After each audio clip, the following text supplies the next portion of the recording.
This is Time Signatures with Jim Ervin, a podcast and radio program presented by the Capital Area Blues Society in Lansing, Michigan. Driving up and down these Michigan roads, yeah. And now, here he is, your host, Jim Ervin. Baby, I'm home. Well, hi there and welcome. I'm your host, Jim Ervin, and this is Time Signatures. As time marches onward, many of us over the age of 55 are looking to the next generation of the blues for leadership. Someone to step forward, separate themselves from the pack, and take the blues to the next level. Buddy Guy, Muddy Waters, and Little Walter, and so many others were of a caliber to do just that. And as we lose that generation on a too regular basis, we must look to the younger musicians. Well, I'm pleased to say I know of at least one young blues man who is making a name for himself simply by showing his resolve to his mission to reinvigorate today's blues with the spirit of the past. Don't believe me? Check out his website. It says so. But more importantly, he's earned the respect of the likes of Taj Mahal, who refers to him as my Wonder Boy and calling him a great new voice of the 21st century of the acoustic blues. Now, if you're not familiar with Jontavious Willis yet, get ready because you're about to meet him here. Jontavious Willis, come on in, man, and welcome to Time Signatures. How are you? I'm doing well, man. Thank you for having me. Well, it's a pleasure to have you, man. And I have to tell you, I really enjoy your delivery and your style. That old school blues sound just never gets old to me. But I have to ask you about your earliest memories of music as we kick this off, man. Talk about that for a minute, would you please? Yeah, the earliest memories of music I have is in church. You know, I'm about 3 years old singing and with my grandfather in church, and then I eventually went to piano about 7 years old. I was okay with it, but it felt more like homework because you know, I was learning music and I was doing good too. But I later found out like the improv and that kind of thing was more of my jam. And then I went from piano to trombone at about, 10, 11. And then 14 years old, I got guitar. Then 17 years old, I started playing harmonica. And 18, I started playing banjo. And I'm still playing the latter three. Okay. Now, you talked about starting off singing with your grandfather at the Mount Pilgrim Baptist Church at the age of 3. What were you doing? Were you singing, just singing little tunes with your grandfather? Is that what you were doing? I was singing gospel songs. I mean, I guess they were little tunes in the sense of I didn't know what I was doing. I didn't know what, I was probably baptized around the same time I was singing. So I, didn't know what baptism was. I wasn't thinking about dying, but I knew I was singing about heaven and all that good stuff. So in the sense of little tunes, because I was a little kid, yeah, but it was songs of old songs, just as old as the blues is, and where I'm from, the gospel songs, this is a serious part of the gospel belt, and church definitely was kind of is now, but with the bedrock of my life. I used to take my grandmama and granddad to church all the time when they stopped driving for like 10 years or so. I learned how to drive, taking them to different churches and stuff. And so, yeah, man, we were just doing gospel songs, and my church ain't they're not the shouting kind of Christians. They, like you would probably all remember about, they moaning and crying, stuff kind of somber. It wasn't, that's kind of church I grew up around. Okay. Now, at the age of 14, you stumbled upon that video, and I have to have you talk about that because it would forever mold and shape your outlook on music, didn't it? Yeah. That video of Muddy Water made me want to play guitar. I was already listening to blues. I started listening to blues a couple of years prior, like heavily listening to blues. Prior to that, I was listening to popular music, listening to the radio. I still listen to the radio, but I was going out and buying CDs and stuff then. But once I heard Muddy Water, there went no turning back. It reminded me of other stuff that I loved about church, but it was like another side of it. And it was something that I delved into musically, historically, and have really enjoyed it, and have been good to me. And I think I've been good to it, and practicing the music and teaching it to other young folks, and teaching the history, and so forth and so on. Yes, sir. Now, opportunity presented itself in the form of an invitation by the legendary bluesman Taj Mahal when he invited you to accompany him on stage in 2015. If my math is correct, you were Hmm. about 19. Is that about right? Yep. And how did you guys meet, man? I was, I always been one of those people that, like, if I just wanted to make something happen, I try to make it happen as much as I can. So I was already playing at that point, but I was Okay. playing, on a more, southeast kind of situation. But I called around, really because BB King had passed, and I wanted to interview him and talk to him about some things, because I heard him in an interview that when he was growing up, he listened to his auntie's Victrola, and he used to Hmm. listen to Barbecue Bob, and I was like, damn, BB King listen to Barbecue Bob. I like that. Like, you don't think like that. You don't think that somebody that was a pivotal force in blues from really from the 50s on, but especially from the 70s on, would listen to somebody as obscure to so many people. And Barbecue Bob, who only had a recording career for 5 years, from 1927 to 31. And for him saying, listen to Barbecue Bob, I was just interested in, like, all the good music, good blues music he had listened to. Because one thing that I find true, that a lot of people that are really deep into blues, that got their own thing in blues, and really like ambassadors of blues, really dig blues, and that's almost like most of their audience anywho, I was sad when he passed. So I started calling people around and was like, yeah, I'm a blues musician. I play, blah, blah, blah. I'm a blues musician. I play blah, blah, blah. Now, see, now I'm telling you, it almost, lines up. I think BB King died in May of 2015, and I met Hmm. Taj Mahal in August of 2015. But Wow. I called around, called the Music Maker Relief Foundation, and they told me that I could meet some elder musicians, the Boo Hanks from Virginia. I think he was born in 1930. And I met Mr. John D. Holman, another fellow that had influenced Taj Mahal when he stayed in North Carolina for a while. Mr. John D. was Wow. born in 1900. And I met him, and then the CEO, founder of Music Maker Foundation, Tim Duffy, uh, he said, I got somebody on the phone here for you. And Taj was like, I've been waiting for you. So, like, and that was it. The week after that, I think he was playing in Atlanta. I took one of my what you want to call them, one of my musical partners up there with me. Uh, and my father took us up there, rather, to Piedmont Park, and he called me on stage, and with him and John Hyatt playing. And Mm. yeah, man, I had never played in front of that many people before. Maybe 200. Because that's Yeah. how I started playing music. Just called somebody. I called the festival, and they told me I could play, and it was in 2012. And they told me they could give me no money, but they ended up paying me $350 for 3 songs. So, like, me and my cousin went and Wow. we played. So, like, me calling people and doing stuff was the way that I done got, I don't mind calling. A text is cool. Right. My grandma ain't, you can tell my bad grandma but when I'm talking, but you can really see my bad grandma when I'm texting. So but I got in contact with Taj, and we talked, and I met him, and at Piedmont Park he called me on stage for 2 songs. I did Loose and Made Blues by Frankie Lee Mm. Sim, and then I did Key to the Highway by the Big Bill Bruiser version of it. So yeah, that was it. And then after that, all the emails I had sent to people about shows and festivals, they got returned somehow. I don't. Right. So Right. that was it. That was it.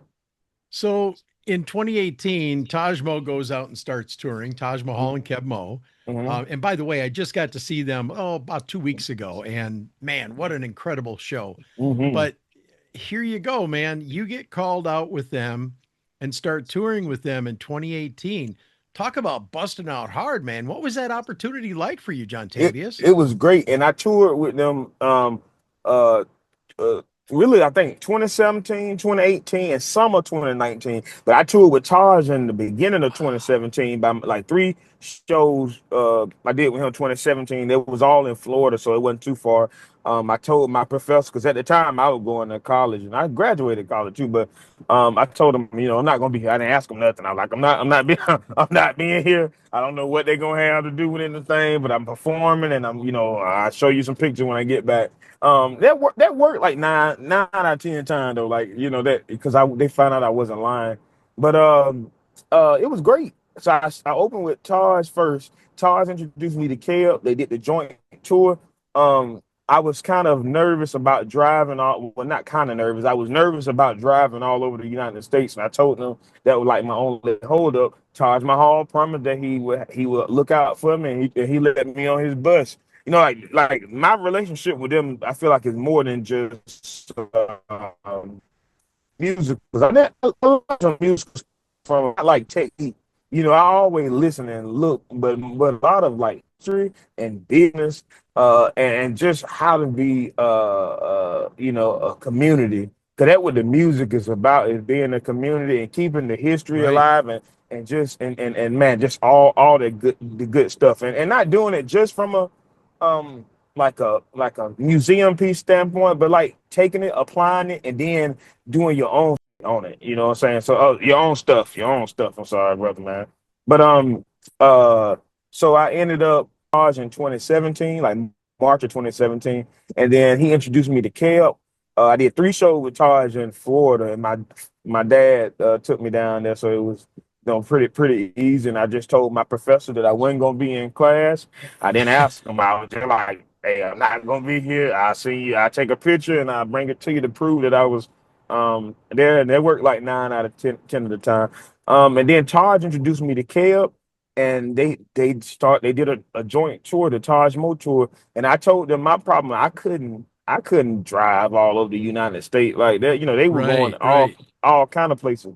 So they ended up Taj ended up letting me stay in his bus, and I eventually got to be a cool kid, and they invited me over to.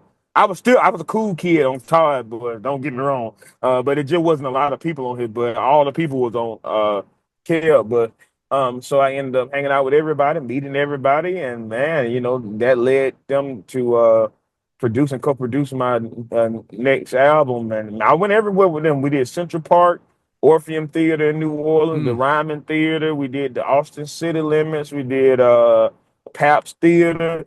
A lot of these big places that I probably never go to again, but I enjoyed it, and it was fun, and I made a lot of lifelong fans that still follow me today. Nice. From there. Nice.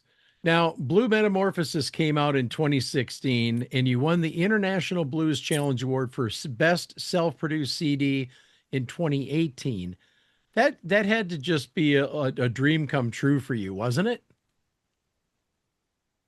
Man, I'm gonna tell you, I'm gonna keep it for real. I wasn't even expecting it. Somebody told me from the Atlanta Blues Society that I should just enter it, and I entered it. I didn't know that I didn't think nothing of it really. And then I got a call in January of 2018, and they were like, "Hey, you won. Where you at in Memphis?" I'm like, "I'm not in Memphis. I'm in Columbia, Georgia." But yeah, I won it, and then it came with a little prize. So I was like, "Yeah, that was it was cool, man. It was nice. It was nice. I done got a few little accolades, but man, they come and go, and it's good to have, but at the same time, you can't let it dilute your progress as a musician, because sometimes you can kind of get stuck on those accolades, but a lot of people, they want those accolades, and that's the only time that you can kind of book a show, unless you mentioned you know, all the accolades and stuff, and it kind of sometimes go before the music. But in almost every sense, every musician that I listen to, they never got nothing. You know, like all the ones I listen to, you know, maybe they got the Blues Hall of Fame eventually, but you have to work for the music. But yeah, it's a dream come true to me to be able to create something that I love and live in something that I love and be able to share something I love and have people receive it and give me back the same energy and sometimes more energy than what I give them. And I think that's like the ongoing dream. Like no matter you know whatever I ups and downs or whatever accolades I get, I feel like that's like the ultimate prize is being able to have an audience that is just excited as you are, you know. Yes, sir. Well, Jontavious, you said that when you play the blues, you are connecting to those before you and presenting it to others, a spiritual type of thing. Now, this is not the first time I've heard something similar from African American blues musicians, and I truly believe that it is a spiritual type of thing. Paul Osher said it best, I think. He said of you, when I heard him play, I said to myself, this is how the blues as I know it is going to stay alive. And I got to tell you, man, I get goosebumps talking about this because that's pretty high praise, especially considering that he toured with Muddy Waters, Louisiana Red, many others. Does this help you stay grounded a little bit and stay true to your mission? You saying connect it does connecting with the past help me stay and Yes, connecting sir. to the The yeah responsibility, yes. yeah I think I don't know if I think of it that way. But I do know like as I have grown, I have found out that it's more responsibilities than just being an entertainer. You know, a lot of because Hmm. there've been so many of our forefathers that were just entertainers, and then you know, and I think it's just so many things that can, you know, just like I put on a festival. I got a little festival that I started about. It'll be 6 years next year. I'm the artistic director at this acoustic blues festival going on 7 years. I've turned a lot of blues musicians, young blues musicians, on to good old blues because it's not about um to me it ain't about it being so much of a contest versus it being so much about reintroducing uh a lot of black folks, but I don't influence other folk more than black folk, but I try to get a lot of the young black folks to like and just black folks in general. I ain't gonna say young, but to really understand like how powerful the blues is. I was talking to a fella yesterday that's an ethnomusicologist and have been since the 60s. And he was saying, like, you know, during the time of the 1890s to the 1910s was the explosion of African American, I say black, but black music as it had ever been. And I think the reason that it was because people were so focused on like putting their truth out, putting their energy into their music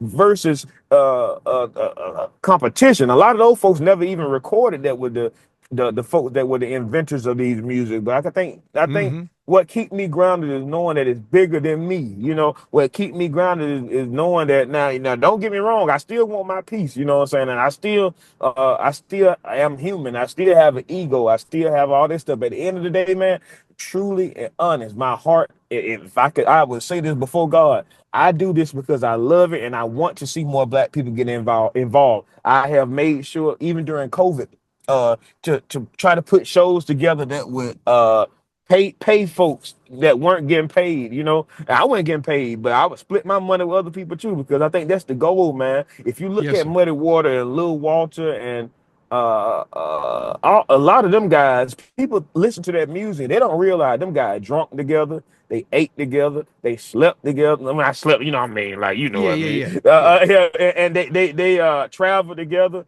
Um, and they were more than just people that played music for hobby. They were family, and so that's why that music sound like that. It's community music, but now it's everybody's chasing the dead man. You know, everybody chasing and sound. You know, I like the sound of the dead people, but I also can show you, especially with my last record, what part of the music is me, what part of the music is an extension of me. So it's me holding back and me also pushing forward, like, you know. So I think that's a big thing, because when you have such a catalog of music and thousands of songs, sometimes you can get lost in that and you can just spend your time replicating. You know, I can sound like this person and this person and this person, but it's not classical music, and it was never meant to be classical music, because you can listen to take one or take two. I'm sorry, take two and take three of these songs, and they're completely different songs. You know what I'm saying? It's the same song, but the artists are playing it completely different. So I think what Yep. really keep me grounded is knowing that it's bigger than just music, and knowing that it's changing. Like, it's a lot of young black folk playing the blues. It's a lot of young black folk that really into the history. It's a lot of young black folk that's playing the old school blues too. And when I say old school, not necessarily a style, but that same feeling that it evokes. They're able to bring that feeling now, and people can't say, they like, oh man, you're channeling such and such. Oh man, your old soul. That's just the way that how that stuff is just in it. You know, it's right there. It's right there next to the heart. It's the soul. You know, and I feel like Mm-hmm. you know, that what makes it all good. And I feel like that music represents my people. I know it represents my people. The gospel and the blues represent my folks. My folks is a good mix of sanctified and hellified. You know, those are the people I come from. I lost Yes, my sir. great grandmother yesterday. She was 101 years old. She would have been 102 July 28th. Wow. I interviewed her and talked to her quite a bit, quite a bit. But she was one of those people like that. She Most of her repertoire was gospel song, but most of her stories were secular. You know, you know. Yeah. But that's the kind of thing. You know, I think.